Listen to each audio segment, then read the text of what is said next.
आवाज येतो का? दयपळे साहेब, हा, आपण आज या ठिकाणी पोखरा योजनेअंतर्गत वेगवेगळ्या बाबींच्या अनुदानासंदर्भात तसेच रेशीम उत्पादन आणि शेतकरी उत्पादक कंपनीच्या माध्यमातून सीताफळ लागवड आणि त्याच्यावरची प्रक्रिया या 3 गोष्टीवरती आपण चर्चा करणार आहोत. प्रमुख भाग हा आपल्याला रेशीमच्या संदर्भात चर्चा करायची आहे. पोखराच्या वेगवेगळ्या ज्या योजना आहेत त्या योजनेच्या संदर्भात आपल्या गावामध्ये काय काम चालू आहे, काय अडचणी आहेत का, त्याच्या संदर्भात काय मार्ग आपल्याला काय दिसतंय काय, या सगळ्या गोष्टीबद्दल आपण चर्चा करणार आहोत. आपले कर्मचारी मला एक पण दिसत नाही तिथे, कुठे आहेत? लवकर करून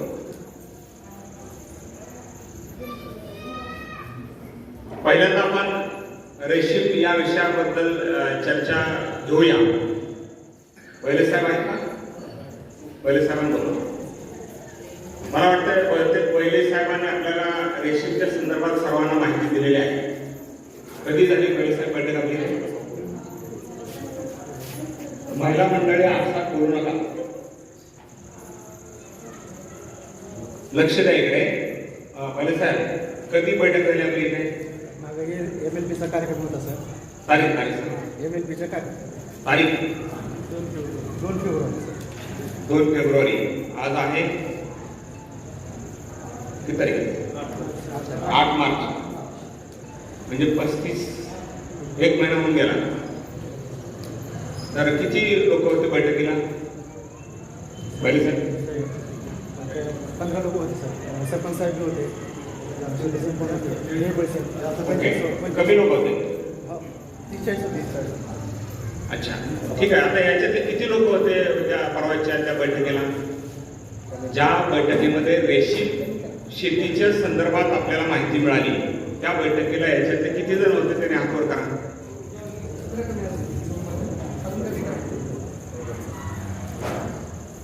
कोणी नव्हते?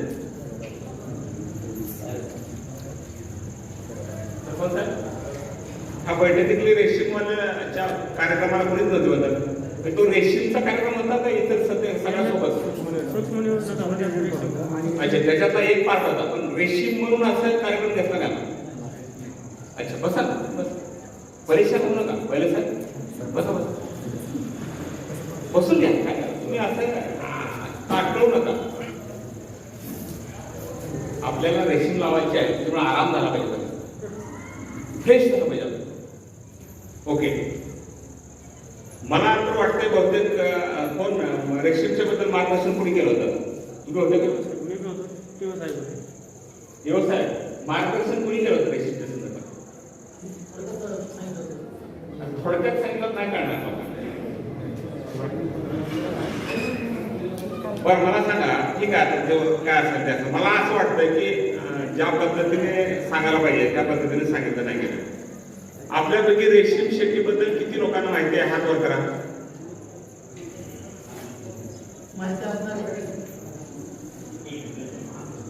पहिल्यांदा आपल्या सर्व महिला भगिनी माता यांचे आपल्याला काही लोकांना, बरेच लोकांना माहित असेल, जागतिक महिला दिन आहे. त्या जागतिक महिला दिनाच्या निमित्त सर्व माता भगिनी यांचे मी हार्दिक अभिनंदन करतो आणि त्यांना शुभेच्छा देतो. ते फक्त लोखंडे साहेब ते आपला कार्यकर्ता आला की सांगा, म्हणजे पुढे ना मोकळं करता येईल. रेशीम शेती किती लोकांनी पाहिली त्याने हात वर करा. कुणाला पाहिजे? कोणाची दुसऱ्या शेतात, पाहुण्या रावळ्याच्या शेतात, शेजारी पाजारी बघितले असेल ना? तुम्ही बघितले? दोघांनी बघितले? फक्त सगळ्यांनी बघितले? तुम्ही बाहेर का सांगाल? या क्या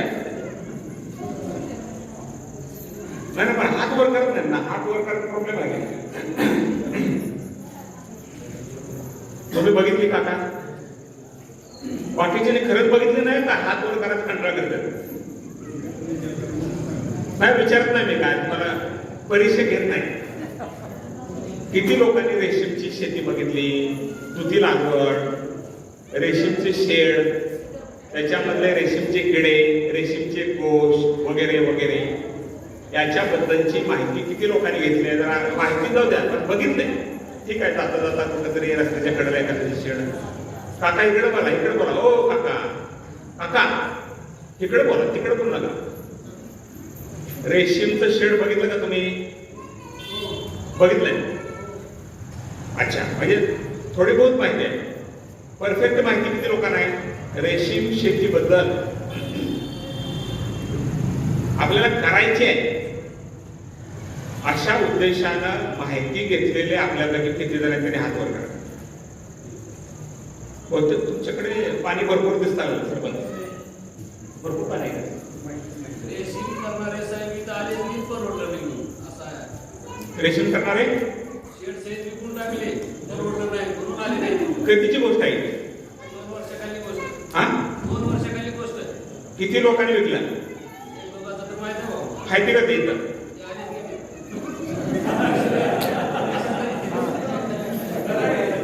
असं ऐकण्याचं आहे, शेड विकलं म्हणून. म्हणून तुम्ही येणं झाले. पण तुम्हाला वाटतं की आता ह्याचे 1 लाख रुपये विकणार, त्यांनी सांगितलेलं परवडलं नाही म्हणून लोक नाही आले. पण त्यांना बोलवतं घेते, विनंती करून आपण त्यांना, म्हणजे त्यांचा अनुभव काय ते बघू, म्हणजे आपण रेशीमचा विषय बंद तर करता येईल. गोपाळ गाडेकर गेलो. कोण आहे विकलेले? कोण आहे? जरा फोन करा ना त्यांना. गोपाळ गाडेकर म्हणून आहे, त्यांचे जावायचे. गोपाळ गाडेकरांना फोन करा. अजून कोणी बोललंय? दीपक गाडेकरांना फोन करा. अजून कोण आहे?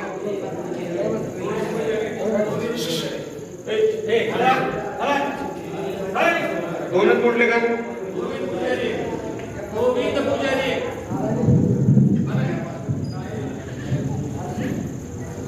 गोविंद पुजारी बोला. त्यांचा अनुभव महत्वाचा आहे. उभे हे भानगड कशाला करायचे आपल्याला?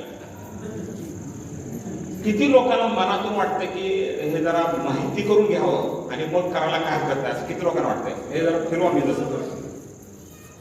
लोखंडे साहेब हे माझ्याकडे दिसलं पाहिजे असं फिरवा. किती लोकांना असं वाटतंय की बाबा नाही काय हरकत नाही, आता साहेब जर आलेले आहेत तिथे तर ह्याची माहिती व्यवस्थित घेऊ आणि मग करू, असं किती लोकांना वाटतं? तरी हात वर करा. 1 2 3. तुम्हाला कोणाच वाटत नाही? हात वर करत नाही तुम्ही? हा राईट, सगळ्यांनाच वाटतंय. हात वर करायची लाज वाटते नाही ना? अरे वा, बरोबर तुमचं गाव सरपंच आहे. छान छान. पहिल्यांदा तुमचं अभिनंदन की मी या गावामध्ये एवढे ते वायर काढते. या गावामध्ये एवढ्या महिला उत्स्फूर्तपणे आपल्या कार्यक्रमामध्ये सहभागी झालेल्या आहेत, त्याच्यामुळे पहिल्यांदा मी आपले अभिनंदन करतो.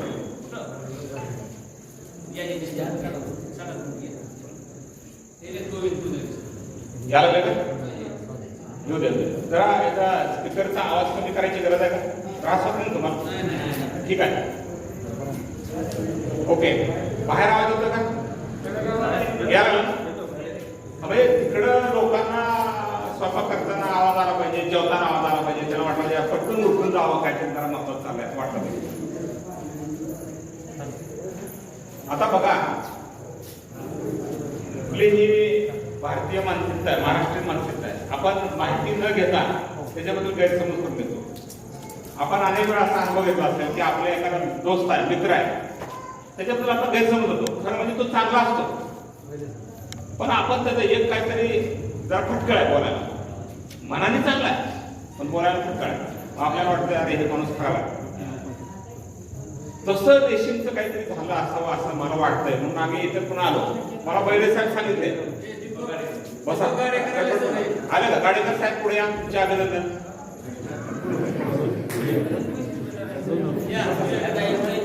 अजून कोण आहेत? जरा सगळे पुजारी, पुजारी साहेब या. अजून कोण आहेत मोडलेले? अच्छा, तर आपले लोक कमी कधी झाले त्यातल्या कुठे आहेत 1 2 3 4 5 बस तुम्ही उठ्या बशा करू नका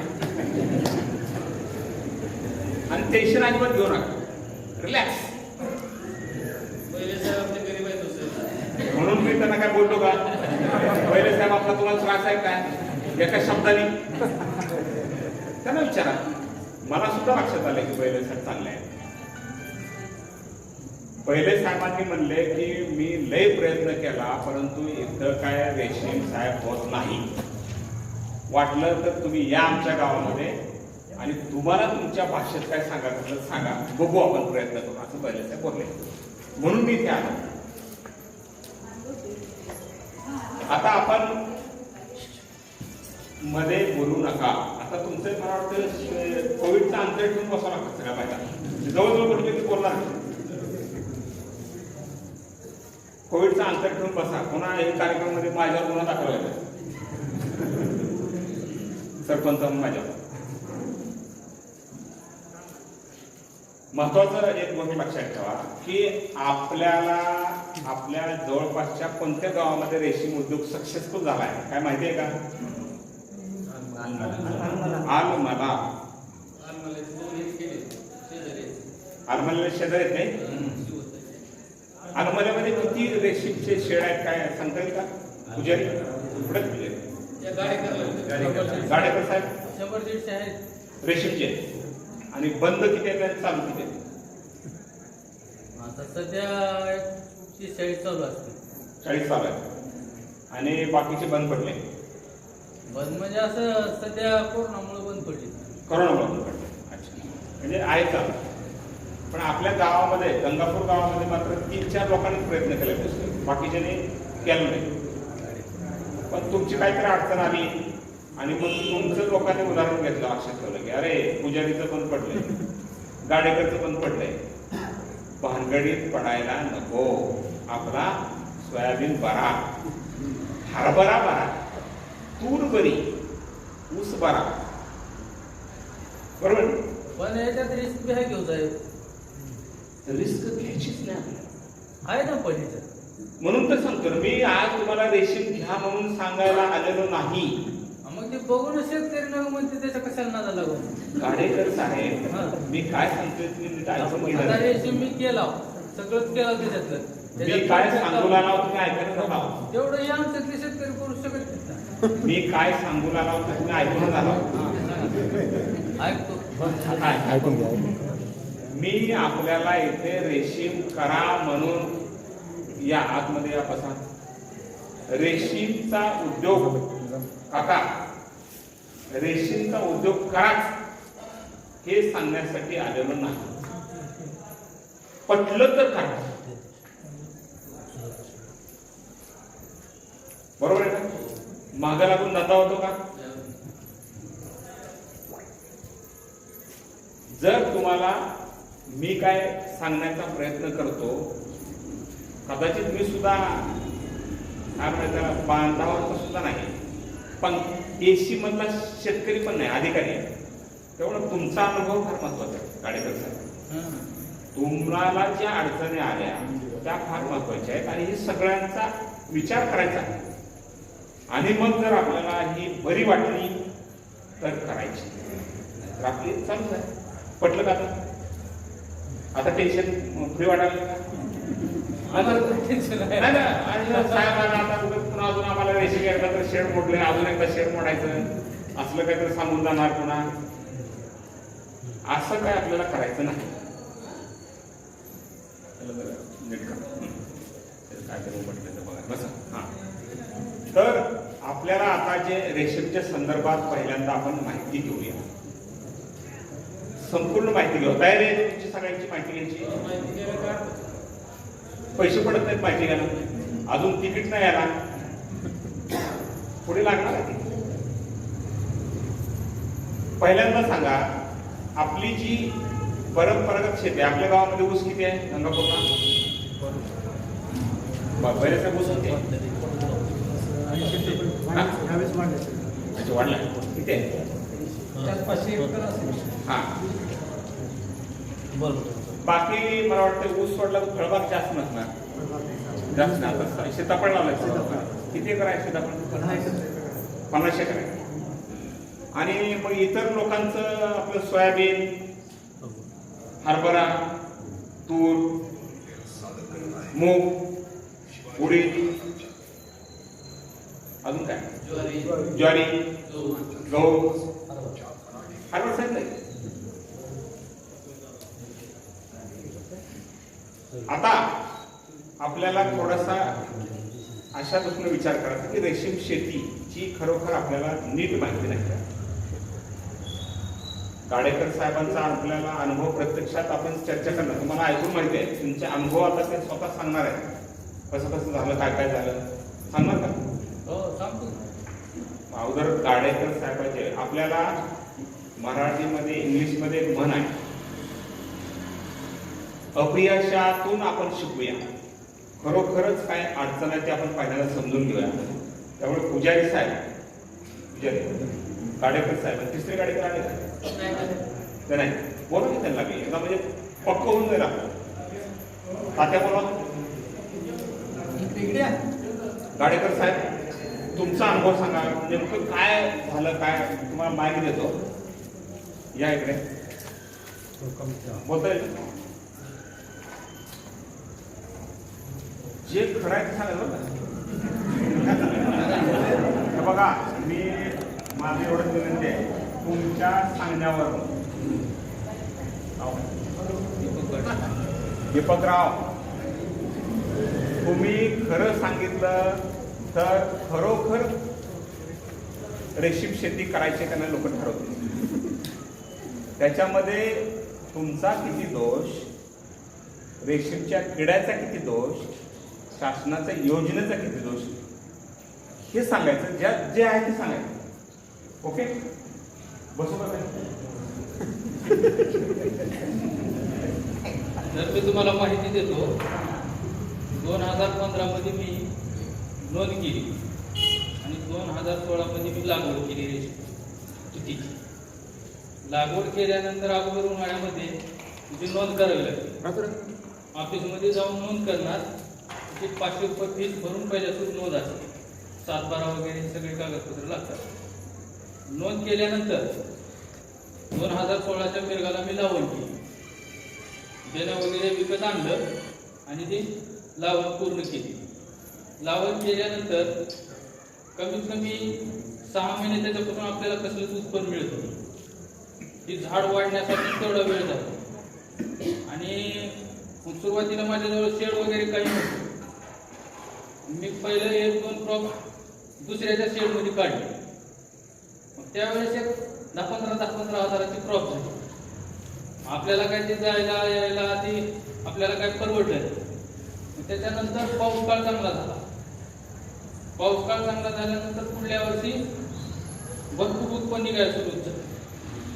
मग आपण देणं वगैरे असं काही करून शेडची उभारणी केली. मग शेडची उभारणी करते वेळेस जसं कुठं पण जातो तसं तिथं पण तेवढेच भ्रष्ट अधिकारी होते. मार्कआउट टाकायला 2000 दे, हे कागदपत्र पास करायला 1000-2000 दे, हे तिथं पण कार्यक्रम सुरूच होता. मग थोडं एका साहेबाला मला जरा कडक असल्यामुळे एका साहेबाला वाकडं बोललो. त्यानं माझे कुठलेच कागदपत्र पास करणार. 2016 मध्ये आणि फुलला आज आपण आपल्याला महिन्याला लागत असेल तर ती 2 महिन्याला यायची. तोपर्यंत आपला पाला वाढायचा, तेवढंच उत्पन्न पण बुडायचं. पण 1 वर्ष असं उत्पन्न निघालं की भरपूर उत्पन्न निघालं. कधी 50,000, कधी 60,000, 70,000 उत्पन्न काढायचं. किती एकर होती? एक तर 1.25 एकर. शेडची साईज शेडची 50x22 अशी शेडची साईज. त्याच्यानंतर पुन्हा आपल्याकडे दुष्काळ पडला, पाणी कमी झालं, उत्पन्न थांबलं. फक्त झाड ती मरत नाही पण उत्पन्न देऊ शकत नाही पाणी पुढे. त्याच्यानंतर मग दुष्काळ पडल्यानंतर आपलं त्याच्यावर उद्योग असल्यामुळे आपलं भागच नाही. आणि शेडचं पण अनुदान ती साहेब कट मारून देईच ना. बक्षीस 10,000 रुपये खिशात घातले मी. तुमच्या विचारावर ते अनुदान म्हणून गोड बोलून हातपाय जोडून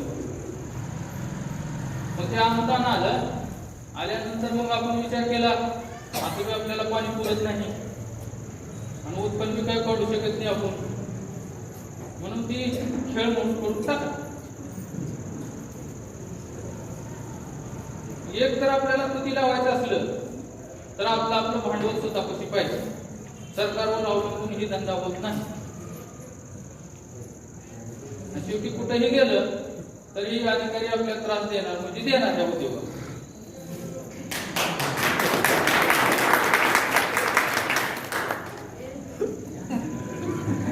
काय नाव? दीपक गाडेकर यांच्यासाठी टाळ्या वाजवा.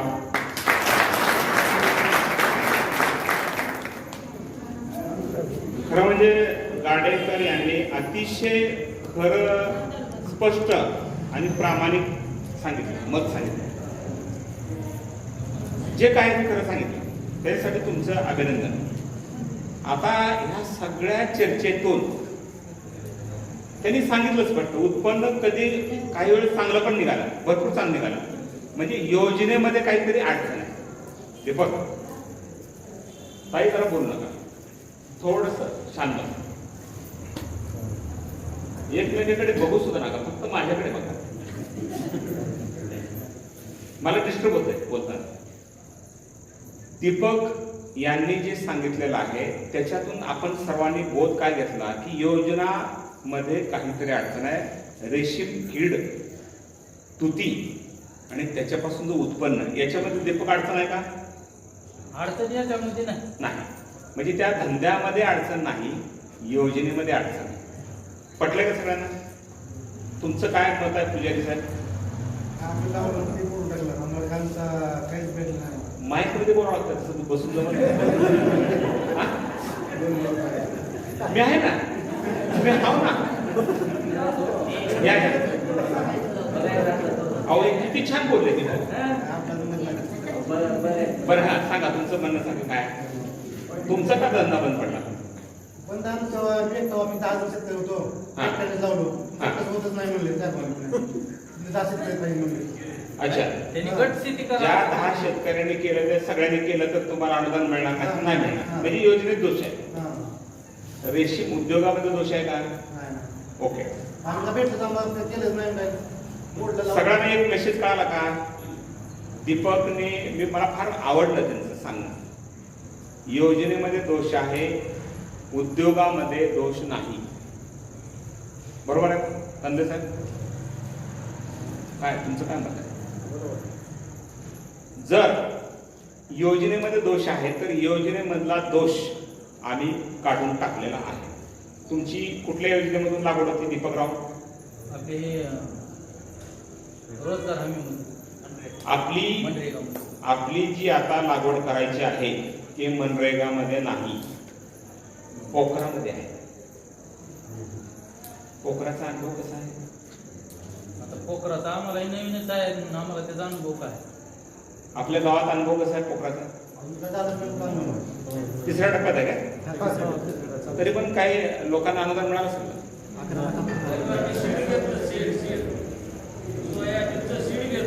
हा, पण अजून अनुदान मिळालं. पोखराचा अनुभव पण वाईट आहे. ठीक आहे, त्याच्यावर आपण चर्चा करतो. चलो आता मला सांगा, या गावामधून किती अर्ज आले? एकूण रफली सांगा, एक्झॅक्टली नको आहे. मला बाब नाही नको. बाहेर आपले कृषी साहेब म्हटले त्यांना बोलवा, निकम साहेबांना आतमध्ये या म्हणा, तिकडे बाहेर चालले. पण आता आले तर आताच बसा आतमध्ये विदुळा. आपले पहिले एक काम केलं पाहिजे कंदे साहेब, आपल्या सर्व कर्मचाऱ्यांनी एक सवय लावली पाहिजे की सभेमध्ये बसणं, लिहून घेणे हे सुरू केलं पाहिजे. ते बाहेर बसलं की माझं लय डोकं उठतं. कोणासाठी चाललंय? तुमच्यासाठी चाललंय का? 950 गाव आहेत माझ्याकडे. अजून कोण आहे त्यांना बोलावं आहे? आपले आले का पुष्पगुच्छ? ओके, अजून कोण आहे त्यांना बोलवा आणि बसा आणि हे मुद्दे जर घेऊन घ्या, बोलू नका. ओके, तर योजनेमधले दोष आपण आता काढून टाकलेले आहेत. पोखरासारखी योजना आहे. ज्या काही अडचणी पोखरामध्ये आलेल्या आहेत ते कोविडमुळे आले. काका, आजच्या घडीला आपल्या जिल्ह्यामध्ये 282 गावामध्ये आपण जवळजवळ 40 कोटी रुपयाचं वाटप केलेलं आहे पोखराच्या योजनेत. सगळी प्रक्रिया ऑनलाईन आहे. कुणाला ह्याच्यामध्ये अडवणूक करता येत नाही, कारण ऑनलाईन सगळ्यांना दिसतंय. आले का बॅनर आला? पुष्पगुच्छ आला का? लोखंडे साहेब विसरला का? मग आपलं हे आलं ना, जे काय असेल ते घ्या. ते गुढेला जाता येईल. त्याच्यामुळे आपल्याला एक गोष्ट लक्षात ठेवावं लागेल की आपलं ही जी योजना आहे, रेशीम उद्योग हा नुकसानीचा नाही. 1 एकरमधून ताडेकर साहेब, दीपकराव, 1 एकरमधून 1 वर्षाला आपण, आता तुम्ही त्याचा नाद केला होता, नाद खुळा. नाही मी सक्सेस होतो ना त्याच्यात. दीपकराव सक्सेस होते. आता तुम्ही सगळ्यांना वाटतं दीपक फेल गेला. मी कुठं म्हणलो फेल गेलो? ही म्हणते ती की शक्यच नाही. विचारा काय म्हणते, सगळे म्हणले साहेब दीपक फेल गेला म्हणून आम्ही त्याच्या नादाला लागलोय. विचारा. दुष्काळामुळे तुझी मोडलं म्हणलो मी. पण हे लोकांना तसं वाटत नाही ना. त्यांना वाटतं तुझीच खराब आहे. काय वाटतं काका सांगा तुम्हाला? असं म्हणून मोडलं असं आम्हाला वाटतं. बरोबर नाही आहे. नाही नाही, हे चुकीचं आहे. मी म्हणलो की 70-80 गावा तिथपासून मी उत्पन्न काढलं. मी तू तिला कधीच दोष दिला नाही. आपल्याकडे तो पाणी दोषी नाही. सोय होईना आपल्याकडे. आता लक्षात घ्या दीपकराव, मला तुमच्यासारखा प्रामाणिक शेतकरी अजून 10 भेटले ना, तर माझ्या जिल्ह्यामध्ये 4000 एकर तुतीचं लागवडीचं लक्षात मी पट्ट्या पूर्ण करणार. पण कसं आहे, तुमच्या अधिकारी आधी नीट करा.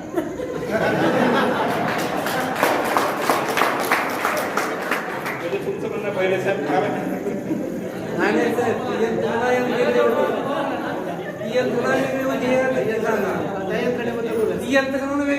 किती सांगा दीपकराव, पहिले साहेब कधीपासून येते? 2015 ती यंत्रणा वेगळी होती सर, रेशीमची वेगळी होती. त्याच्यामुळे तुम्ही आमच्या कृषी विभागाच्या यंत्रणेबद्दलचं तुमचं मत सांगा. रेशीम विभाग थोडा वेळ बाजूला ठेवा. पहिले साहेबांचं काम कसं आहे? किती लोकांचा पहिले साहेबांवर विश्वास आहे? हातवर करा. अरे फोटो काढा. थांबा जरा, परत हे असा मला फोटो टाका. हेच फिरवतो ना मी. काढा फोटो. हे फिरवतो ना साहेब, हा? हे फिरवतो ना. ते तर फिरवा. हा. फोटो काढा. हा फिरवा फिरवा. हे तसं पूर्ण उचलाय, पूर्ण उचलाय. हा, आम्हाला फार आनंद होतोय की आमच्या एका कृषी सहाय्यक, त्यांचा पण सत्कार करला. जरा आणलं का नाही पुष्प? आणलं सर, आणलं. आणा आणा. एक थोडा 2 मिनिटं मी 1 सेकंदाचा अर्ध्या मिनिटाचा ब्रेक घेतो. माझे वाहन चालक गुडे साहेब यांचा आज वाढदिवस आहे. म्हणलं आपण आजचा वाढदिवस आपल्या सर्वांच्या साक्षीनं त्यांना आपण पुष्पगुच्छ देऊन शुभेच्छा देऊ. या पुष्पगुच्छ. ठीक आहे, घ्या घ्या, जे आहे ते घ्या. हां, तसं नाही करायचं हो, तसं नाही, पूर्ण सगळा बंच घ्यायचा. काय ना पुन्हा देऊ ना आपण परत, आपल्याला परत परत वापरायचं, त्याला काय होतं? सगळं घ्या, सगळं पूर्ण पूर्ण पूर्ण. हा, कसा वाटतो पुष्प? अजून पूर्ण घ्या मग. 25 रुपये करायला. हा बघा बरं कसा वाटतो. सुंदर झाला. घ्या. पुन्हा जास्त करायचे. माहिती घ्या तुम्ही आता. गुढे साहेब या. तिकडे फोटो कोण काढून राहिले? पुढे इथं जवळ जरा भरपूर फोटो काढा. कंजूशी न करता तुम्ही.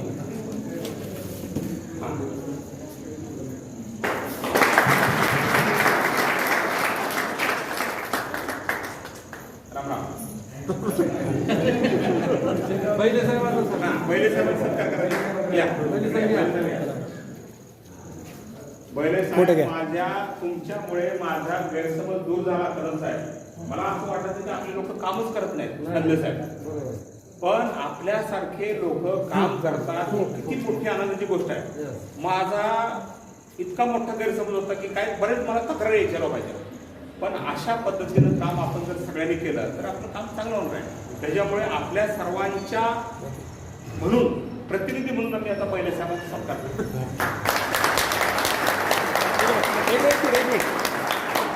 बैले साहेब, बैले साहेब, बैले साहेब, पहिले साहेब इकडे बघा, इकडे. त्या ताईला जाऊ द्या. हां, थोडं जवळून समोर काढा ना स्टेट.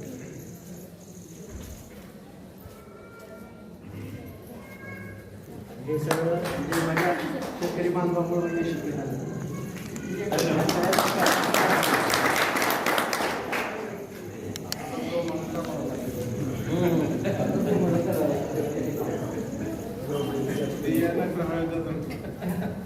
त्याच्यामुळे दीपकरावचा जो काय अनुभव आहे तो अनुभव आपण आपल्याला बाजूला ठेवावा लागेल. बैले साहेब आपल्या सोबत आहे, बैले साहेबावरती आपला विश्वास आहे आणि बैले साहेब आपली शेती यशस्वी करू शकतात हा आत्मविश्वास आपल्याला बाळगावा लागेल. किती लोकांना वाटतंय की बैले साहेबांवर भरोसा टाकून आपण रेशीम केली पाहिजे. करायचे अजून फायनल नाही, अजिबात करायचं नाही. आज जरी मी एक तर पहिली गोष्ट मी कुणालाही बळ करणार नाही, मी कोणताच धंदा मागे लागून करत नाही, कारण सक्सेस होत नाही. आतून मनातून आलं पाहिजे ना. त्याच्यामुळे मी असं म्हणणार एवढंच की मी काय आता अर्धा पाऊण तास तुम्हाला माहिती देणार. हे माहिती दिल्यानंतर आपल्या घरी जावा, आपल्या मालकिनी सोबत चर्चा करा, त्यांचा सल्ला घ्या, कारण त्याच्यामध्ये तुम्हाला त्यांची गरज पडणार आहे. तुती आहे, तू आणि ती, तू आणि ती यांनी मिळून करायचा हा व्यवसाय आहे. त्याच्यामुळे आज आपल्याला इथं कुठलाही निर्णय घ्यायचा नाही, गडबड करायची नाही, व्यवस्थित विचार करून करायचं. का 1 एकर जमीन आपलं जर का आपला व्यवस्थित निर्णय झाला नाही तर ते 1 एकरचं क्षेत्र आपल्या नुकसानीमध्ये जाऊ शकतं सरपंच साहेब. त्याच्यामुळे आपण जे काही करणार आहोत ते विचारपूर्वक करा. मी आपल्याला काही ठोकताळे देणार आहे. ठोकताळे, पहिलं ठोकताळा कदम साहेब, ज्यांना कष्ट करणे शक्य आहे त्यांनी स्तुती लावा, बाकीच्याने घरी गेलं तरी चालते. कष्टाशिवाय स्तुती शक्य नाही. दीपकराव, माझं काय चुकलं तर सांगा. कसले आहेत?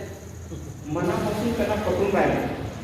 ज्यांना कष्ट करायची सवय नाही त्यांनी आपला ऊस लावा, खरीपात सोयाबीन लावा, नंतर हरभरा लावा, उन्हाळ्यात लग्न करा, काही सुद्धा गडबड नाही. पण कष्ट करावं लागणार आहे, कष्टाचं काम आहे. ज्यांना वेळ पाळणं शक्य आहे, तुतीचा रेशीमचा किडा हा तुमच्या हिशोबाने चालणारा किडा नाही, तो त्याच्या पद्धतीने चालणार. तो तुमच्यावर अवलंबून नाही, तुम्ही त्याच्यावर अवलंबून आहे. तो किडा त्या छोट्याशा डोळ्याला न दिसणाऱ्या बारक्या अंड्यातून बाहेर येतो आणि 1 महिन्याच्या प्रवासानंतर, जीवनानंतर कोशामध्ये रूपांतर करतो.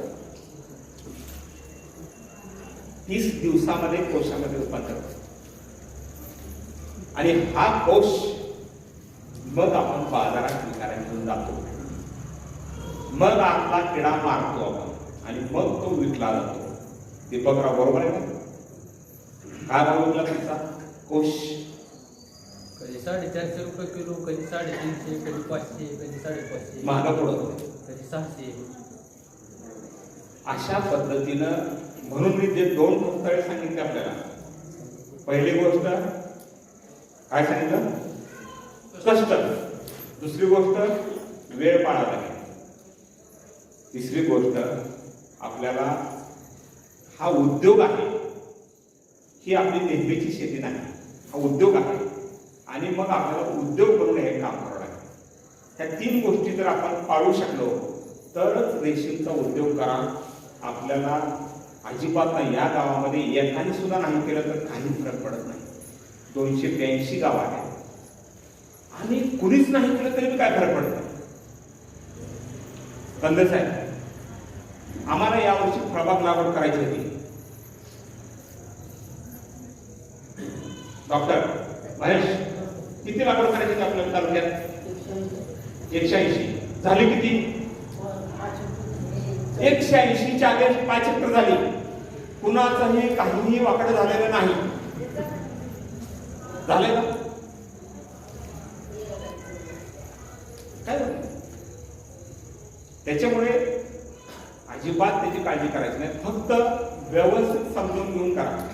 मी एक मंत्र देणार आहे आपल्याला. जर करायचं असेल तर व्यवस्थित करू, नाहीतर नाही केलेलं बरं. बरोबर आहे का काका? पडतंय का? पडतंय का? पडाल? पडतंय. ओके. आणि मग आता आपण रेशीम शेतीची माहिती घेऊ. पूर्ण मनामध्ये त्याच्याबद्दल काय नकारात्मक भाव आपले काढून टाकू. जसं आपल्याला असं वाटलं, आजपर्यंत अनेक सगळ्या गावातल्या लोकांना असं वाटत होतं की रेशीम शेती बोगस आहे. रेशीम शेती बोगस नाही आहे. त्यांच्या अडचणी वेगवेगळ्या आहेत. योजनेची अडचण आली, दुष्काळाची अडचण आली, अजून काहीतरी अडचण आली. त्यात सगळ्या अडचणी आपल्या सगळ्या शेतीला आहेत. पण रेशीम शेती बोगस नाही. रेशीम शेती सक्सेसफुल होऊ शकते याच्यासाठी माझ्याकडे अनेक उदाहरण आहेत. कुठलं गाव आहे ते? बीड तालुक्यात रुई हे गाव आहे. एका गावामध्ये 500 एकर वरती रेशीमची शेती सध्या सुरू आहे. जर आपण रेशीम शेती करण्यासाठी विचार करणार असेल, तुम्हाला अजून अभ्यास करायचा असेल तर तुमच्या खर्चाने मी रुईला घेऊन जाणार. मी अगोदर सांगितलं तुमच्या खर्च फक्त 200 रुपये खर्च येणार. आपण गाडी करायची, क्रुझर कॉन्ट्रीब्युशन करायचं 200 रुपये. सकाळी जायला 3 तास, यायला 3 तास, तिथं बघायला 3 तास, असे 9 तास घालवायचे. 200 रुपये घालवायचे. तुमचा निर्णय पक्का होणार. तुम्ही करायची का नाही ते ठरवून टाका. रुईचं का बघायचं की एवढ्या लोकांनी जर केलं असेल तर मग नुकसान असेल. 500 रुपये काय करते तो? आपल्याला काय अडचण आहे? आपण नेहमी आवाज येतोय गुणातून. नेहमी आपण पेला रिकामा असलेला तेला बघतो, भरलेला तेला बघत नाही. 500 लोक रुईची सक्सेस आहे ते बघत नाही आपण. गंगापूर मधल्या दोघांचं फेल गेलं ते बघतोय आपण. त्यांच्यावर विश्वास ठेवत नाही आपण, यांच्यावर विश्वास ठेवतो. जाऊ की किती जण तयार आहे? 200 रुपये देऊन यायला तयार आहे? सांगा तिकडे. कोणीच तयार नाही. 4-5 जण तयार आहेत. कदाचित आपल्या हे कार्यक्रम संपेपर्यंत काही जास्त लोक वाढतील. मी असं म्हणणार आहे की आपल्याला हे लाईफ टाईमचा व्यवसाय आहे. जीवनभरासाठी एक शेड समजा केलं, गाडेकर साहेब, दीपकराव, एक शेड आपण जर तयार केलं, किती खर्च आला शेड तयार करायला? 2.5 लाख. हो, 2-2.5 लाख रुपये. चांगलं शेड तयार करण्यासाठी किती खर्च येतो लोखंडे साहेब? 2.5 लाखात होत आहे. 2.5 लाख रुपये खर्च केल्यानंतर शासन त्याच्यामधलं किती रुपये देते? 2.25 लाख रुपये. शेअरसाठी सर 1,26,000 रुपये. 1,26,000 शेडसाठी. हा, 1,26,000 रुपये शासन देते. चांगलं शेड आपल्याला उद्योग म्हणून करायचं म्हणून आपण एक्स्ट्रा पैसे घालतो. 1,68 कॉस्ट आहे.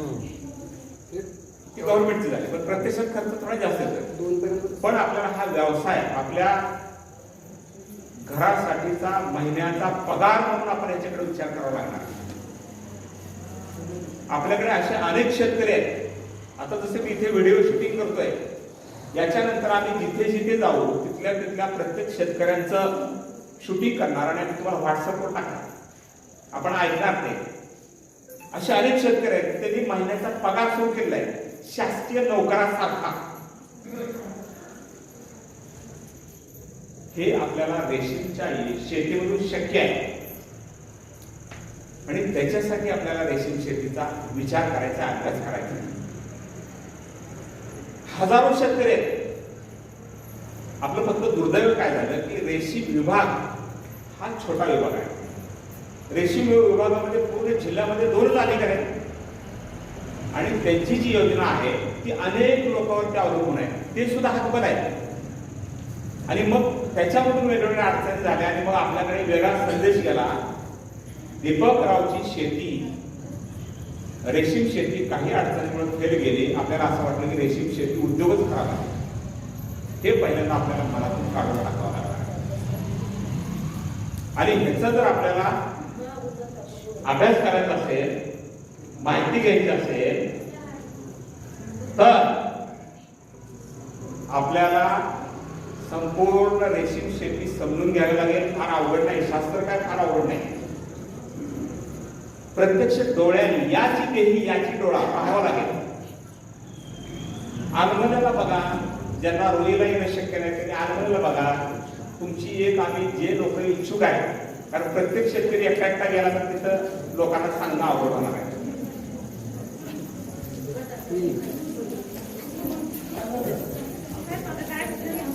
बरं, किती काय आहे ते आपली माणसं सांगतात. गटाबद्दल बोला असं वाटतं.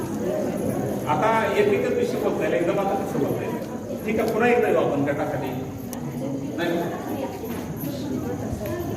सगळ्यांची वेळ एकदम जुळत नाही, सहभागाची वेळ आहे, यांची पुन्हा सकाळी दुसरी वेळ आहे. त्यामुळे आपण परत चर्चा करू, पण रेशीम विषय पूर्ण करायला.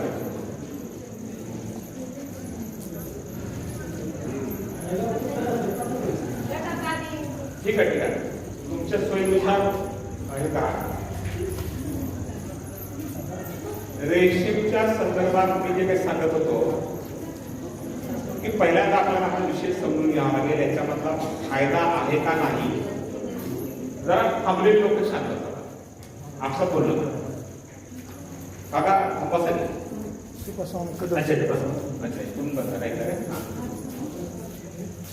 तर हा विषय आपल्याला नीट समजून घ्यावा लागेल. रेशीम शेती का करायची हे फार आपल्याला नीट समजून घ्यावं लागेल. मी असं म्हणेन, ताई जरा आपसात बोलू नका, अजिबातच बोलू नका.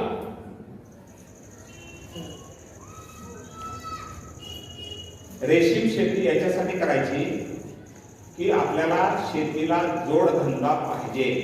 आपण नेहमी वाचतो, ऐकतो की नुसती शेती नाही केली पाहिजे, त्याला दुधाचा जोडधंदा पाहिजे, रेशीम शेतीचा पाहिजे, मत्स्य शेतीचा पाहिजे, काही ना काही जोडधंदा पाहिजे.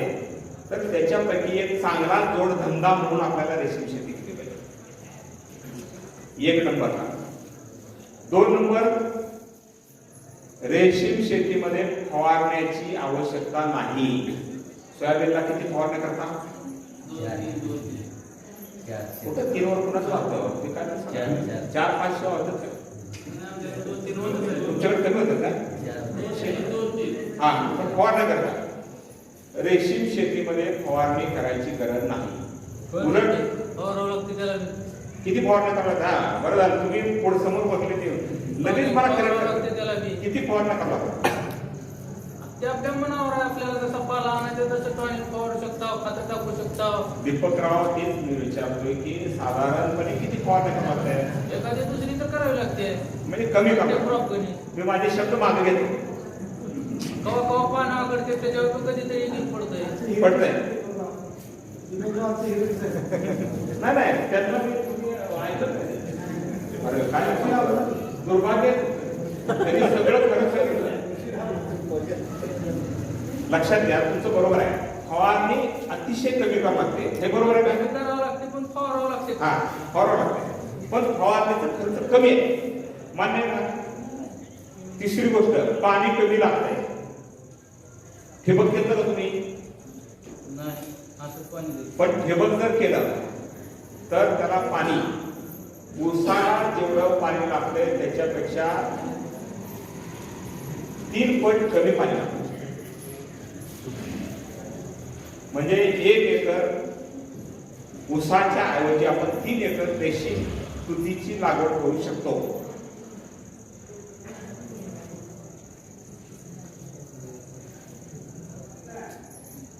रेशीम उत्पादन करणं अतिशय सोपं आहे.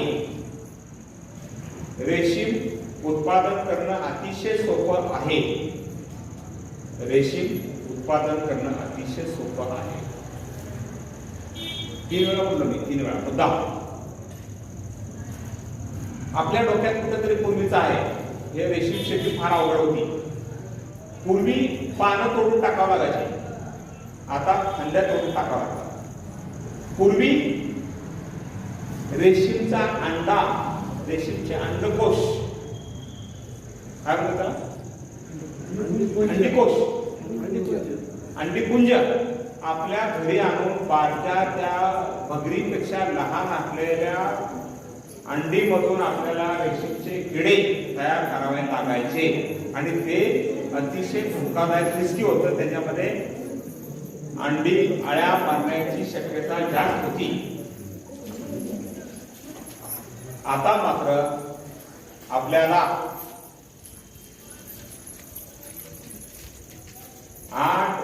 12 दिवसाची अळी डायरेक्ट विकत मिळते.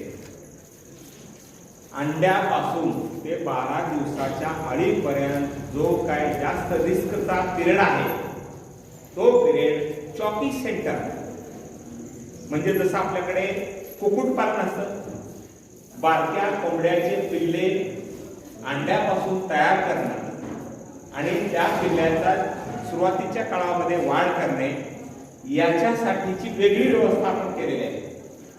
आणि मग बऱ्यापैकी छोटं पिल्लू झालं की मग आपण कुक्कुटपालन करतो. तसंच याच्यामध्ये सुरू झालेलं आहे. ते आपल्याला माहितच नाही. किती लोकांना माहिती आहे अशा प्रकारे असते?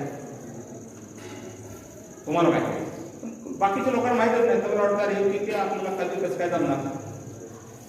30 दिवसापैकी 12 दिवस हे तुम्हाला काळजी करायचं कारण नाही. म्हणजे 30 दिवसाच्या ऐवजी आपले कुक्कुटपालन, आपल्या काय रेशीम उत्पादन हे आता 18 दिवसावरती आलेलं आहे. 12 दिवस आपण अजिबात काळजी करायची कारण नाही. ते चॉकी सेंटर असतात आपल्याकडे. इथे कुठल्या गावाला ते आलमला, ते कोणाचं ते पेटकर प्रभाकर पेटकर साहेब एमएससीबीचे, त्यांचं चॉकी सेंटर आहे. ते बेंगळूरून आळे मागवतात. त्या आळ्याचं काय जी प्रक्रिया करायची असेल ती थंड खोली आहे. त्या थंड खोलीमध्ये पहिले 12 दिवस त्या आळ्यापासून अंड्यापासून अळी तयार होते आणि मग 12 दिवसाची अळी तुमच्या शेडवरती ट्रान्सफर केली जाते. पहिल्या 12 दिवसाची काळजी करण्याचं कारण नाही. राहिले 18 दिवस. 18 दिवसापैकी शेवटचे 6 दिवस आळी मोठी असते आणि भयानक खाते. दीपकराव काय अनुभव? पुजारी साहेब काय अनुभव? हा, तुम्ही तिकडे गेले नाही तेवढ्याला अजून लवकर. इथे पहिलीतून शाळा सोडली, त्यांनी 8वीतून शाळा सोडली. झाड होती नाही, आम्ही स्वतः चॉकी करतो. चॉकी तुम्ही स्वतः करतो. पण आता हा पुढचा बदल झाला आणि त्या कारणामुळे आता आपल्याला रेशीम उत्पादन हे सोपं झालं. खरे कष्ट फक्त महिन्यातले 6 दिवस आहेत की ज्या शेवटच्या 6 दिवसामध्ये अळी मोठ्या प्रमाणावर पाला खाते आणि त्या 6 दिवसामध्ये कष्ट करायचे. बाकीच्या महिन्यातल्या 30 दिवसापैकी 24 दिवस आपल्याला कुठलेही कष्ट करायचे नाही. सकाळ संध्याकाळ थोडा थोडा थोडा पाला टाकायचा, जास्त पाला लागत नाही. आणि पाला जो टाकायचा तो फांदीच्या स्वरूपात टाकायचा. पानं तोडत बसायचे काम नाही. त्याच्यामुळे अतिशय सोपा झालेला हा व्यवसाय. तुम्हाला अतिशयोक्त वाटू शकते, इतका सोपा कसं काय म्हणताय तुम्ही? आणि मग एवढा सोपा होता तर मग लोक कसं काय करणं झाले? गैरसमज फार मोठ्या प्रमाणावर आहे. म्हणून मी आपल्याला सांगणार आहे की आपण वेळ द्या. आपल्या गावातले जे शेतकरी लागवड करण्याच्या आणि रेशीम उत्पादन करण्याच्या मूडमध्ये आहेत, मी पुन्हा सांगणार आहे की तुम्हाला स्वतःला पटलं तरच करा, नाहीतर अजिबात हे नादाला लावू नका. आम्ही म्हणतोय, बैले साहेब म्हणतात म्हणून तर अजिबात करू नका. मात्र अभ्यास करा. खरोखर फायदेशीर आहे का बघा. रुईला आला तर फारच छान झालं, पण रुईला जरी नाही गेले तरी आलमल्याला जा. आज 40-50 शेतकरी तिथं अतिशय यशस्वीपणे रेशीम उत्पादन करत आहे.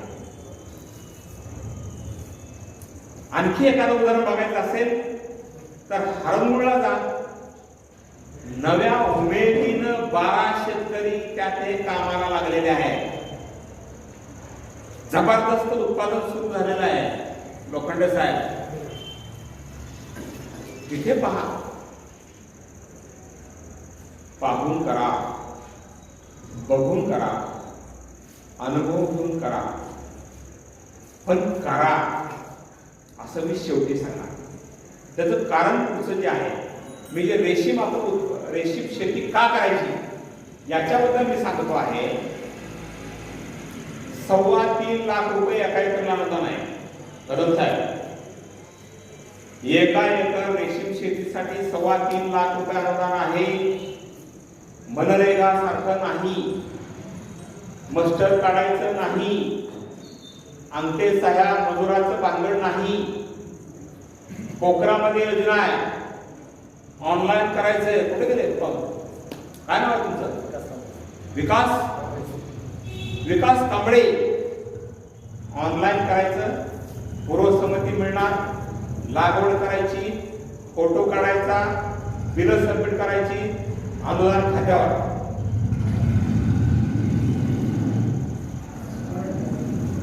शेड उभं करायचं, बिल सबमिट करायची, फोटो काढायचा, अनुदान खात्यावर.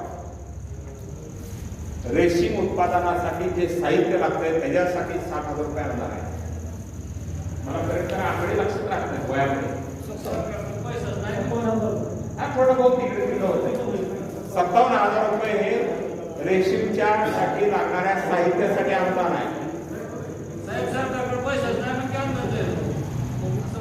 येतो तिथे येतो. शेड उभा करण्यासाठी 1,12,000 रुपये अनुदान आहे. 1,26,000. लागवडीसाठी 35,000 रुपये अनुदान आहे. 37,000 रुपये अनुदान आहे. या पद्धतीने हे अनुदान आहे. आणि मग अनुदानासाठी योजना करायची का आपल्याला? नाही. अरे बाबा बघा, ठिबक साठी पण अनुदान आहे वेगळं. म्हणजे 4 गोष्टीसाठी अनुदान आहे. लागवडीसाठी अनुदान, शेडसाठी अनुदान, साहित्यासाठी अनुदान आणि ठिबकसाठी अनुदान. ह्या 4चं अनुदान जर आपण कॅल्क्युलेट केलं, ठिबकला एका एकरला किती मिळत होईल? 30 धरू आपण. म्हणजे साधारणतः 2.5 लाख रुपयापर्यंत आपल्याला वेगवेगळ्या 4ही बाबीसाठी अनुदान मिळू शकतंय. पण अनुदान हे आवश्यक आहे, पण अनुदानासाठी म्हणून करायचं नाही आहे. आणि मग का करायचं? पुढचं जे कारण आहे की ही योजना फक्त 950 गावात, आपल्या लातूर जिल्ह्यामध्ये 950 गाव आहेत, त्याच्यापैकी फक्त 280 गाव आहे. पोखरामध्ये असणारे गाव, जी गावं पोखरामध्ये नाहीत तिथले लोक आमच्याकडे तळमळतात, साहेब आमचं गाव पोखरामध्ये घ्या, आम्हाला योजना पाहिजे. आम्ही त्यांचं गाव घेऊ शकत नाही. महाराष्ट्रामध्ये 35 जिल्हे आहेत. त्या 35 जिल्ह्यापैकी फक्त 15 जिल्हे फक्त पोखरामध्ये.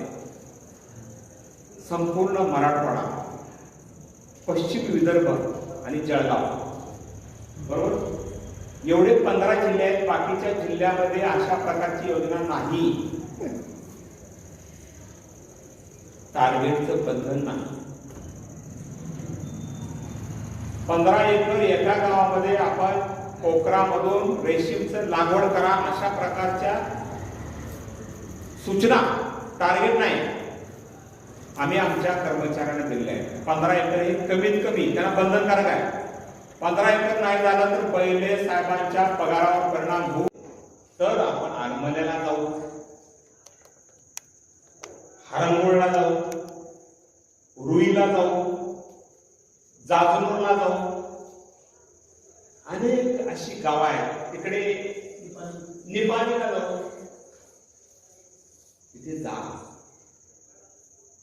उघड्या डोळ्याने पहा, दूषित दृष्टिकोनातून बघू नका, रेशीमला वाईट ठरवू नका, त्या किड्याला बिचाऱ्याला दोष देऊ नका, त्याचा काय दोष नाही.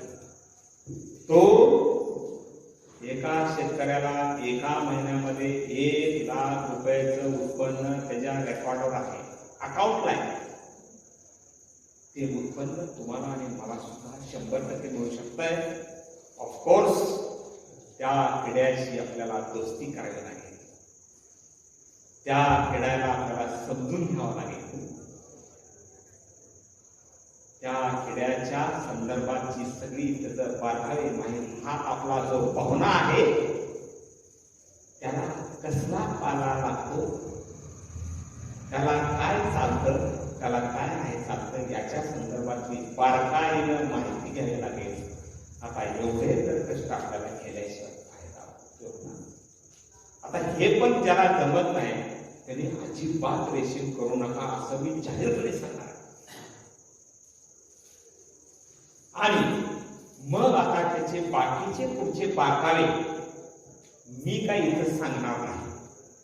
ते किडा कसा असतो, किती दिवसात बाहेर येतो, आई कशी असते, मग काय बोर्ड वगैरे, हे काही सांगणार नाही. मी आपल्याला असं सांगेन की रेशीम शेती यशस्वी होऊ शकते, आपल्या कुटुंबाच्या सुखाचं एक साधन बनू शकते, त्याला शासनाच्या अनुदानाची जोड आहे. आणि मनरेगामध्ये ज्या अडचणी आल्या तशा कुठल्याही अडचणी आमच्या पोखरा योजनेमध्ये येणार नाही याच्याबद्दलची ग्वाही मी आपल्याला देऊ शकतो, एवढा विश्वास मी आपल्याला देऊ शकतो. आणि मग तुमच्या गावाला जो करायला इच्छुक आहे त्या प्रत्येक शेतकऱ्याला आम्ही एक योजना देऊ शकतो. मी एवढंच सांगणार आहे, फापट पसारा मी सांगणार नाही. उगाच तुमचा वेळ घेण्यात काय अर्थ नाही, तुम्ही सुद्धा आता धोका लागला.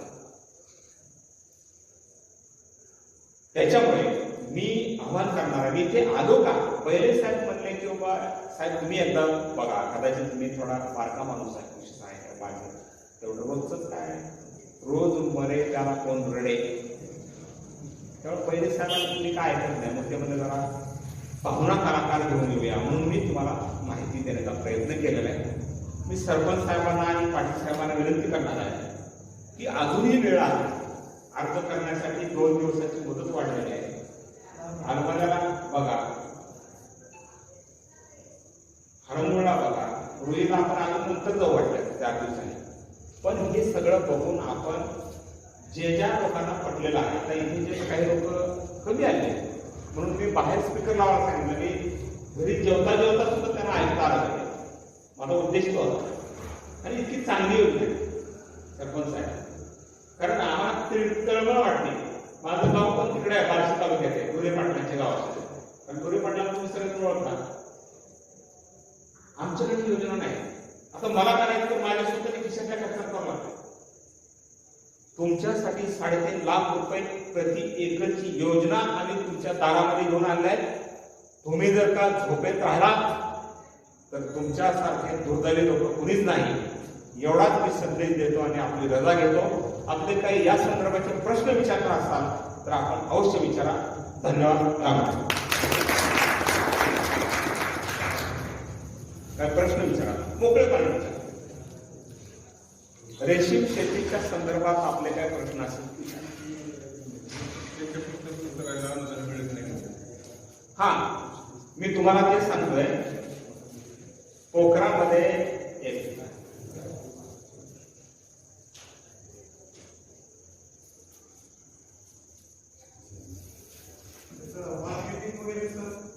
हा गुड.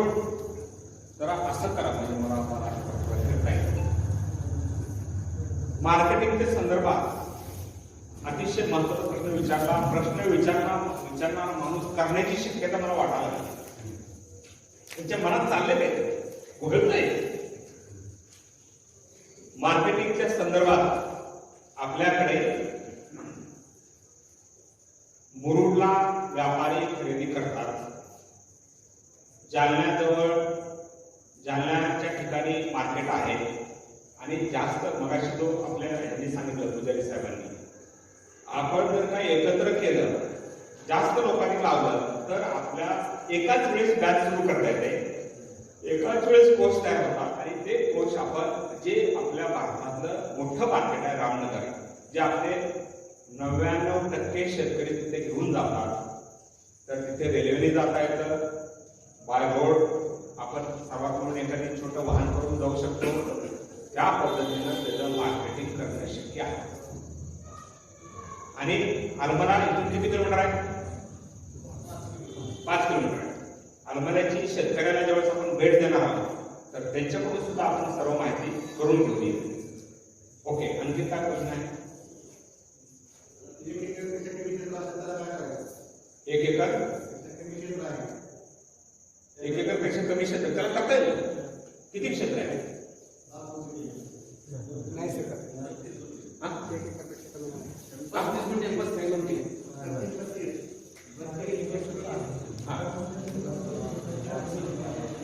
ठीक आहे ना, आपण बरं का त्यांचं काय असं काय फार शेतकऱ्याचा प्रश्न येणार नाही, पण तुमची इच्छा असेल तर आपण त्याच्यावर निश्चितपणे मार्ग काढू. ओके, अजून काय म्हणाला? बैले साहेब, हा विषय मला आठवण करा, मी त्याच्या संदर्भात आपण प्रयत्न करू. 100% आपल्याला काहीतरी मार्ग मिळेल. आणखीन कोणाला काय विचारायचं?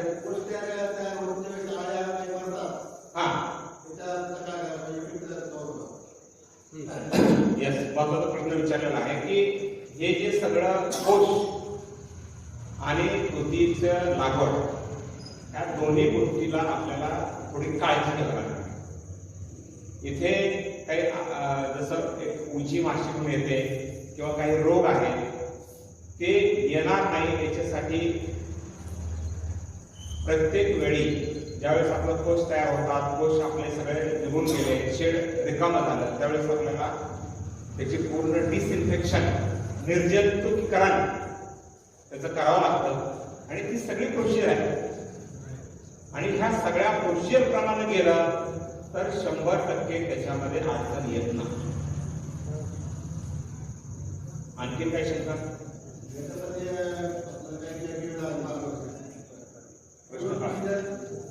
पुढे तुम्हाला करायचं होतं, घ्या पुढे तुमचे प्रश्न. माईक येतच आहे का?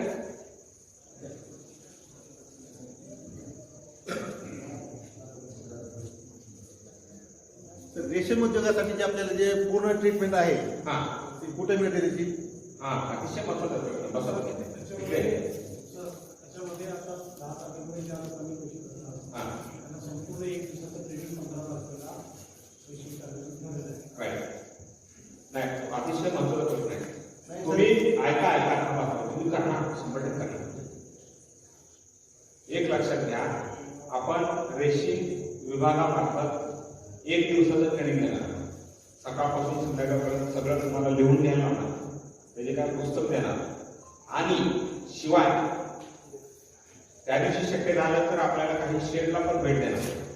आणि मला जो काय अनुभव आहे याच्यामध्ये जे यशस्वी शेतकरी नॉर्मल आहे, ऑफकोर्स तो पण अडचण आहे की बरेच शेतकरी इतर शेतकऱ्याला मनापासून आणि खरं मार्गदर्शन करत नाही, ही अडचण आहे. त्याच्यामध्ये सुद्धा आपल्याला सुधारणा करावं लागणार आहे. आम्ही त्यांचं सुद्धा प्रशिक्षण देतो. बाबा रे खूप चांगलं झालं, दुसऱ्याचं पण चांगलं करा. नाही, आता इथं आपल्या गंगापूर शिवारात एका रेषेमध्ये केलेला आहे.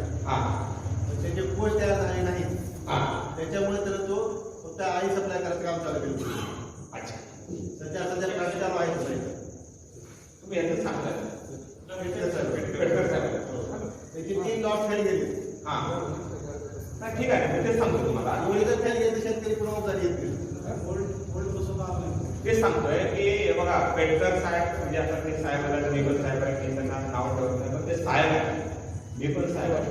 माझी शेती पडीक आहे. साहेबांची शेती ही पडीक असते.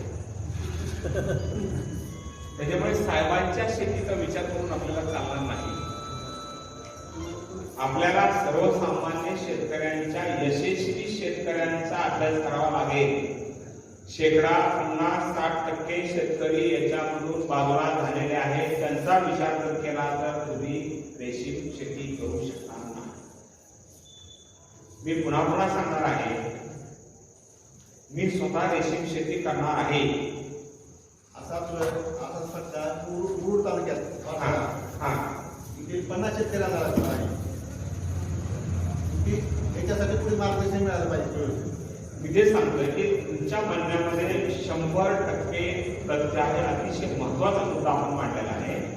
तर आता काय झालंय की आमच्या विभागाचे 250, 250, 300 अधिकारी कर्मचारी याच्यामध्ये तज्ञ होणार आहे. बरोबर का? बोलू ना सर. 100%. मला सांगा, ज्या शेतकऱ्याला लिहिता वाचता येत नाही तो पण तज्ञ झाला. काही शेतकरी तज्ञ झाले नाही. तुम्ही आम्ही तज्ञ होऊन आम्ही आमच्या सगळ्या लोकांना तज्ञ करणार. आमची योजना आहे, पोखरा योजना आमची आहे. मला तर का 4000 एकरवर लागवड करायची असेल तर 4000 एकरची किती झाला? मला 1200 कोटी रुपयाचा प्रकल्प काय करत झाला तुमच्या माझ्या हातामध्ये दिलेला आहे. 1200 कोटी रुपयाचा प्रकल्प मला राबवायचा आहे आणि त्या पद्धतीची तयारी आम्ही करणार आहोत. नुसतंच अनुदानासाठी आम्ही पण देणार आहोत त्या पद्धतीने. कारण एक लक्षात घ्या, तुम्ही बघितलं असेल आलमानासारखं गाव असेल, खरंगुळसारखं गाव असेल, भुईसारखं गाव असेल, त्या गावचं संपूर्ण अर्थकारण बदललेलं आहे रेशीम. आणि मग एवढं जर ह्या उद्योगामध्ये ताकद आहे तर आपल्याला सगळ्यांना, तुम्हाला मला, आपल्याला सगळ्यांना या विषयाकडे लक्ष द्यावं लागतं. त्याच्यामुळे आपण मांडलेला मुद्दा अतिशय रास्त आहे. कारण हे सगळं जरी असलं आणि मार्गदर्शन जर नाही व्यवस्थित मिळालं तर 100% अपयश येणार. त्याच्यामुळे त्या दृष्टिकोनातून म्हणून आता मी आपल्या सर्व अधिकारी कर्मचाऱ्यांना हे पण आवाहन करणार आहे, लोखंडे साहेब, आपण प्रत्येकाने तुती लावा. मी लावणार आहे, प्रत्येकाने लावली पाहिजे. आता ज्यांच्याकडे पाणी नाही ते सोडून द्या, पण आपण सुद्धा लावले. आधी केले मग सांगितले. माझ्या मनामध्ये अनेक नवीन नवीन कल्पना यायला लागल्या. कदम साहेब, मी आज जिल्हा परिषदेत जाणार होतो जीबी मध्ये आज काय थोडं वेगळे विषय असल्यामुळे जाता आला नाही पाटील साहेब. पण मी सगळ्या जिल्हा परिषद सदस्यांना सांगणार होतो की तुम्ही प्रत्येकाने पहिल्यांदा आपण 1 एकर रेशीम लावा, मग शेतकरी लावतील. आयडिया कशी काय? आम्ही लावली पाहिजे, आमच्या अधिकाऱ्यांनी लावली पाहिजे, पदाधिकाऱ्यांनी लावली पाहिजे. फक्त लोकांना सांगे ब्रह्मज्ञान, आपण मात्र कोरडा भाषा. कसं काय जमलं? लावा ना तुम्ही पण. लय तुमच्या मागे कामात 6 दिवस कष्ट करायचे. सरपंचाने पहिल्यांदा लावावे असं सांगणार पाहिजे.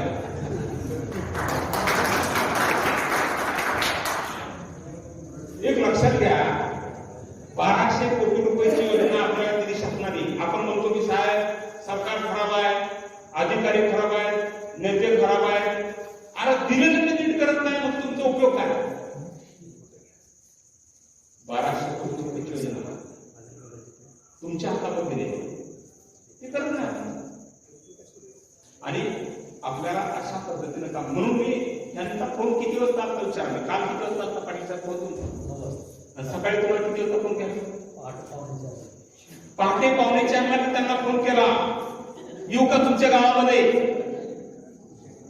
पाटील साहेब म्हणले थोडं थांबा, पहिले साहेब म्हणले थोडं थांबा. रोज एकाच्या गावात जायला, रोज एकाच्या बांधाला. आपला दुसरा धंदा एवढं चांगलं काम दिलं आपल्याला. मंदिरात जात नाही, पूजा करत नाही, पाया पडत नाही, शेतकऱ्यांची सेवा करणे हाच आपला धंदा. आणि या माध्यमातून आपण अतिशय, म्हणून मी म्हणणार आहे की यांना नावं ठेवत नाही. पुजारी साहेबांना आपण नाव ठेवत नाही, त्यांना वेगळ्या वेगळ्या अडचणी आहे. आम्ही तुम्हाला योजनेचा 100% सपोर्ट करणार. योजनेच्या संदर्भात आम्ही तुम्हाला अडचण पडू देणार नाही, पण आपल्याला तुम्हाला तयारी करायची आहे. तुम्ही जर का 1 एकर तुती लावली आणि 1 शेड केलं तर तुम्हाला वर्षाला 1.5 लाख रुपयापेक्षा कमी उत्पन्न येणार नाही. आणि ते जर का एखाद्याने 2 एकर 2.5 एकर शेड तुती लावली तर दर महिन्याला तुम्हाला चेक मिळत आहे.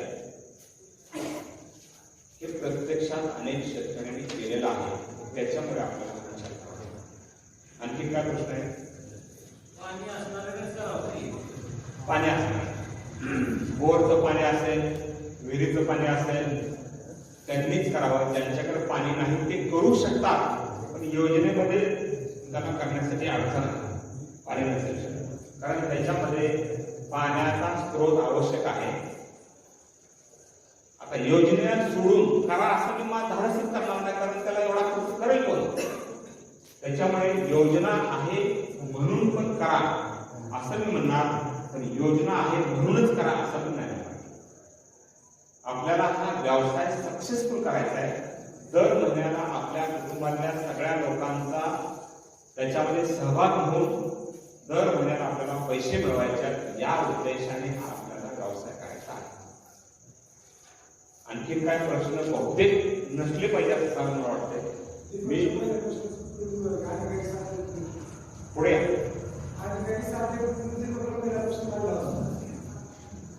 मला पुढे पुढे अधिकारी साथ देत नाही. अजून पुढे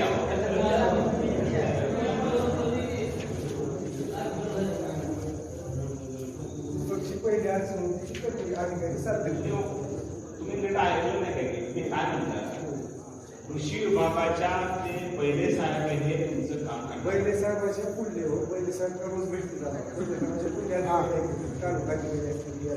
हा त्याची अडचण ती आहे पहिल्यापासून सोबत त्यांचं जे आहे ते रेशीम विभागामध्ये त्यांनी काम केलं आहे, मनरेगामध्ये काम केलं आहे. ती योजना वेगळी होती, त्याच्यामध्ये मस्टर ऑनलाईन आता चालू चर्चा हा अधिकारी लेवलची जरा अडचणी यूज आहे. 15 दिवसांनी ते तपासणी हा महिन्यातून 2दा. अच्छा हा बरोबर आहे. कारण त्यांच्याकडे किती गाव आहेत? तुमच्याकडे 14 गाव. 14 गाव आहे. तुमचा वार किती झाला काय गावाचा? कोणता वार? बुधवार पहिला आणि पहिला आणि तिसरा बुधवार. पहिला आणि तिसरा बुधवार. पहिला आणि तिसरा बुधवारला येतात का? येतात. ओके. आता पोखऱ्याच्या संदर्भात काय अडचणी आपल्या काय नाव आहे? विकास कांबळे. विकास कांबळे साहेबांचं आणि बैले साहेब. आता आपल्या या गावाच्या पोखराच्या ज्या योजना आहेत त्या संदर्भात आपल्या काय अडचणी आहेत तर थोडं आपण 5 मिनिटात चर्चा करू. काय अडचणी आहेत का? ठिबक आणि तुषारचे सर्वात जास्त अडचण. ओके. मग सगळ्यात जास्त त्याचीच मागणी नाही अडचण काय चालू आहे. डेस्क आणि डेस्कपोर्ट चालू आहे. नाही अडचण विचारतो मी. मागणी चांगली गोष्ट आहे. ऑगस्टमध्ये ठिबक केले माझं. हां तपासले कालचे 6 दिवसात कार्यक्रम झाला त्याच्यात तपासले नंबरही नाही गेला. 100 दिवशी सूक्ष्म नियोजन चालू आहे, त्यामुळे सर जास्त येत आहे. सूक्ष्म नियोजन कधीपासून झालं आहे कांबळे साहेब? पहिलं गाव पेट होत होतं, त्यानंतर किती दिवस झालं सूक्ष्म नियोजन चालू आहे? 2 तारीख 2 फेब्रुवारी 2 फेब्रुवारी 2 मार्च 1 महिन्यापासून झालं आहे. ओके. पण त्याच्या अगोदर 2 फेब्रुवारीच्या अगोदर काय सूक्ष्म नियोजन नव्हतं ना? त्यावेळेस त्यांचं ऑगस्टमध्ये झालं म्हणतात ना ते. अच्छा अगोदर पण याच्या म्हणत होता. पेंडिंग काम पेंडिंग. ठीक आहे. काय हे थोड्या बहुत अडचणी आहेत. त्याच्या अडचणी शासन आम्हाला अडचण होतेच. सर्वात मोठी अडचण अशी की गाव मोठं आहे. त्यांनी म्हणायला 16 गाव आहे आणि बाकीच्या 16 गावामध्ये 8 गावं फार छोटी छोटी आहेत. त्या 8 गावाची लोकसंख्या आहे आणि गंगापूरची लोकसंख्या ही सारखी आहे. त्याच्यामुळे इथं जास्तीत जास्त वेळ दिला पाहिजे त्यांनी आणि तपासण्या लवकर झाल्या पाहिजे आणि पुढे फाईल गेली पाहिजे. आता आम्ही त्यांना विचारल्यानंतर टेस्ट 1 झाले आमच्याकडे कंप्लीट, टेस्ट 2 राहिले, टेस्ट 3 राहिले असं त्यांचं उत्तर असतं. आपल्याला माहीतच नसते टेस्ट काय. ओके ठीक आहे. आता कांबळे आणि बैले साहेब याच्यामध्ये काय करता येईल की या गावचं जे काय प्रस्ताव आहे ते फास्ट करण्यासाठी काय करता येईल? कांबळे या गावाला 2 दिवस द्या. बस काय बस तुम्ही आपल्याकडे 2 दिवस या गावाला द्या. आणि दुसरे 2 छोटे गाव आहेत ते एका दिवसात. चालेल मोठं गाव आहे चालेल लोक करायला जास्त आहे. आणि तुमचं काम लवकर झालं टेस्ट पण झाला की 2 करायला वेळेला काही प्रॉब्लेम नाही. चालेल. त्याच्यात problem. आता तुमच्या लेवलला पेंडिंग किती कांबळे साहेब? 74 असते 74 असते 74. आणि किती तुम्ही निकाली लावले? 200-250 पर्यंत गेले. सगळ्या गावचे म्हणून सांगता नाही का? ना फक्त या गावचं सर एका मिटिंगला 268 अर्ज आहे गेले. हा. गाव मोठा असते क्षेत्र मोठा आहे त्यामुळे आज भरपूर आहे. त्याला अजून काय करता येईल तुमचं या ठिकाणी येणंच बघावं. नाही, याच्याशिवाय दुसरं सोल्युशन नाही.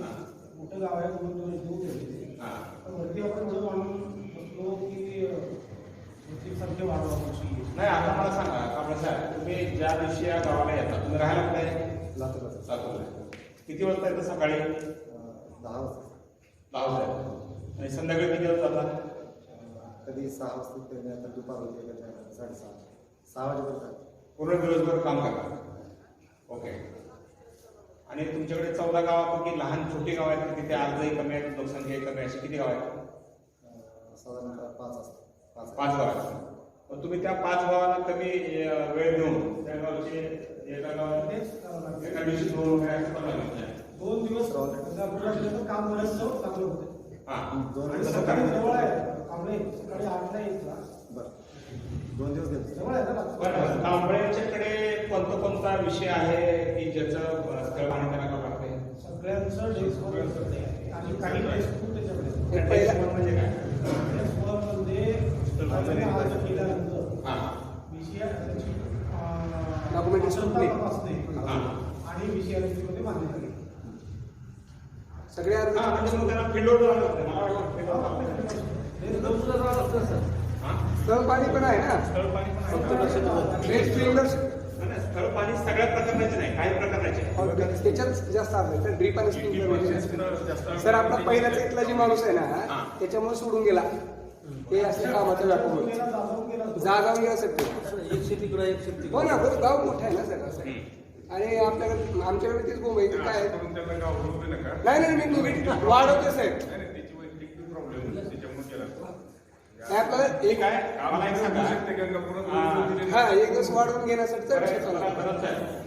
मला एक गोष्ट सांगा की स्थळ पाणी करताना पण हा प्रॉब्लेम येतो का की समजा जो शेतकरी समोर येतो त्याचे स्थळ पाणी पण लागतं. कुठल्याही निवडत काही अवेलेबल नसतात सर. असं नाही. मला काय विचारायचं आहे की समजा मी स्थळ पाणी करायला गेलो आणि त्याच्या शेजारी दुसरा शेतकरी आहे पण त्याला नंबर त्यात येतच नाही. आता हे झाले की दुसराच येतो म्हणजे कुठला तिकडे असं नाही. करता येते सर. हा. तो त्या भागातला एकदाच करतो. हा. नाही, साहेबांनी प्रश्न फार सोपा आहे. त्यांनी जे विकास कामगारांनी सांगितलं ना ते तर सकाळी 9 वाजता सर्व शेतकरी वळवून एका रोडला काम करतायत. हो तसंच आता करायचं. काय होतं की येणार आहेत म्हणून माहितच एका शेतकऱ्याला माहित झालं नाही येणार आहेत म्हणून की दुसरा शेतकरी दुसऱ्या कोपऱ्याचा त्यांना घेऊन जातो. हा. आणि पुन्हा ते पहिल्या शेतकऱ्याकडे यावं ते बाजू. पण तसं का करतात माहित होतं. मला सांगा एक मिनिट. मला सांगा कांबळे साहेबांना किती लोक ओळखतात त्यांनी हात वर करा. भरपूर लोक. कांबळे साहेबांचा वार आपल्या गावासाठी फिक्स केलेला आहे ते किती लोकांना माहिती त्यांनी हात वर करा. माहित नाही. किती लोकांना माहित आहे? ठराव झालेलं होतं ते सगळ्यांना माहिती. काही माहिती नाही. हा? बुधवार म्हणजे आपण त्यांचा काय पहिला आणि तिसरा बुधवार हा. एवढंच माहिती. हा. बुधवार म्हणजे लगेच बुधवारी ठरलं ना असं काही. आम्ही जीव सुद्धा लावून महिन्यातून 2 दिवस आहेत. हा. महिन्यातून 2 दिवस म्हणजे सफिशियंट नाही. महिन्यातून 4 दिवस. नाही. हा बाय बघा ऐका आपण सगळे ऐकले जरा लक्ष द्यायकडे बरेचसे वेगळे माझ्याकडे किती आहे. मला एक सांगा काय काय करणं शक्य आहे जरा सांगा मला. पहिले साहेब आपल्याला आणि कांबळे साहेब तुमचं शिक्षण काय झालं कांबळे साहेब? गाव प्रॉपर नेलं. या लोकांच्या कामासाठी आपल्याला कार्यक्षमतेने काम करण्यासाठी काय काय करणे शक्य आहे? महिन्याचे कंटिन्यू 2 दिवस एकत्र गेले तर ओके, मग काय नाही दिलं? 14 गाव असल्यामुळे एका गावाला 2 गाव काय काय आणि सेपरेट गाव असं त्याला एकच वार दिलं तर ते कमी पडतं. 2 वार दिले तरी बरं, एक काम होतं. अजून काय काय करणे शक्य आहे? रविवारची पद्धती पाहिजे कुठल्या गावामध्ये करायला? इथे देतो. ओके, आणखी हां. 15 दिवसातून 1 दिवस आहे ना तुमचा. 15 दिवसातून 2 कंटिन्यू द्यायची. बुधवार दिला तर तुम्ही बुधवार सुरुवात द्या किंवा मंगळवार उद्या तर काम जास्त होतं. आणि 1 दिवस तर तुम्हाला आठवड्यातून 1 दिवस तर rest केला तर तुम्ही ते काम तुम्ही संधीला येतो म्हणून नका. तुम्ही- 2 दिवस इथे द्या. आणि दुसरे 2 गाव एका दिवसात. 4 दिवसात 1 गाव, 5 दिवसात 1 गाव. फिक्स वाट म्हणून तर आम्हाला सांगता येईल सर्वांना की या दिवशी येणार. तुम्ही ज्या दिवशी येणार आहे, आता वाढ तर किती झाला, पण कधी तो चुकतो पण तुम्ही ज्या दिवशी येणार आहे त्याच्या आदल्या दिवशी व्हॉट्सअप मेसेज टाकता सगळ्यांना? नाही. येऊ दे ना, येऊ दे ना, ते सरपंच साहेब करतील ना काय हा. घाबरू नका हो. घाबरला की सगळं चुकणार. महिन्याचे 2 नाही. ओके, अजून काय करण्याची शक्य आहे? 2 दिवस. मला सांगा, विषयापेक्षा किती दिवसाला घेतात तुम्ही? हा? महिन्याला होती. किती वाजता घेतात? सर चुकीचं सांगतात ते महिन्याला नाही. हा. पहिला जेव्हा वेळ असतो तेव्हा आम्ही घेतो विषय. म्हणजे किती वेळा घेतात? कारण म्हणजे तुम्हाला म्हणायचं भरपूर वेळा घेतात. म्हणजे अडचणच नाही घ्यायला. याचा जेव्हा वेळ आहे तेव्हा आम्ही सर्व घ्यायला काही झालं नाही आपण. त्यांच्या मागे एवढा लोड असतो की मी एकदम रागवतो त्यांना, पण त्यांची परिस्थिती बघून आम्ही ठरवलं की हे आली की आपण घेऊ. नाही, मला पुढला तो महत्वाचा प्रश्न आहे, तर विषयाविषयी प्रत्यक्ष घेता का किती कधी दिवसात कुठल्या वेळे घेतात? हा, मग जर तुम्ही संध्याकाळी घेतली तर तुमचं मी का सांगावं लागतं? तुम्ही काय विचार करताय? माझं काय म्हणणं आहे करून साहेब, तुम्ही सकाळी विषयाविषयी घेता पण 2 तास त्यामध्ये जातात. विषयाविषयी घेणं हे पूर्णतः अध्यक्षाच्या मनावर आहे. बरोबर आहे. अध्यक्ष हे अध्यक्षांना आपण जर का सूचना केल्या तर ते करतात. सकाळी घेतलं तर चाललं राहतं. नाही, इथं काय अडचण नाही. तिथं कार्यक्रमवाले लोक नाही तिथे आहेत का? कार्यक्रम लोक आहेत? नाही, कशामुळे म्हणतो का तुमचा काय करा, तुमचा तेवढा सकाळी पहाटे दिवस उगवला का मार्ग लागत नाही. कशाला धावत नाही? इथं थांबा ना, भाकरी घालतो म्हणतात ते. नाही, शरीर विचार करा ना. हो, तुमच्यामुळे आपल्यामुळे या लोकांचं नुकसान झालं ना. सरपंच साहेब, तुम्ही प्लॅनिंग करा. पहिले साहेब तुम्ही प्रिंटआउट काढा, या गावचे किती शेतकरी आहेत काढा. एका दिवशी सकाळी दिवस उगवून अंधारपर्यंत केलं पाहिजे ना. साहेब सकाळी लवकर कसं आहे? पहाटे 5 वाजता मला एकदा काही संपली संपली की पुन्हा तुमचं कामच नाही ना. बरं का? आणि तेवढी संपली की पुन्हा काय? शेड्यूल ठरल्याप्रमाणे त्या दिवशी त्या शेतकऱ्याच्या शेतात राहा म्हणून सांगते. ग्रामपंचायत त्याच्यामुळे नुसतं काम आहे, नुसतं काम आहे म्हणून चालणार नाही. लक्षात घ्या, हे फार आपलं कसं आहे, मला अमान्य जर का तुम्ही कौतुक रेशीम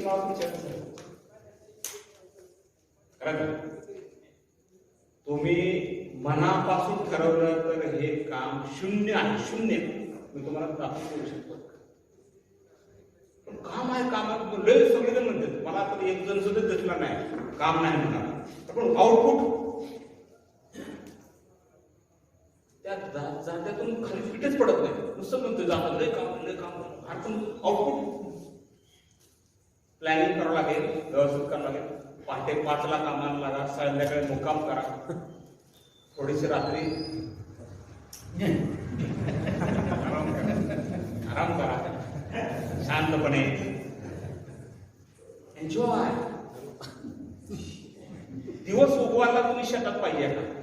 तुमचा त्याच्यावरचं ते असतं टायमिंग, ते सकाळी पहाटे 5 आहे का तुमच्याकडे? सर्वात अगोदरचं किती आहे बघा, मी तुम्हाला मी सांगतो. 10च्या अगोदरचं नाही लागा ना कामाला. लग्न झालं का? कशाला जातात?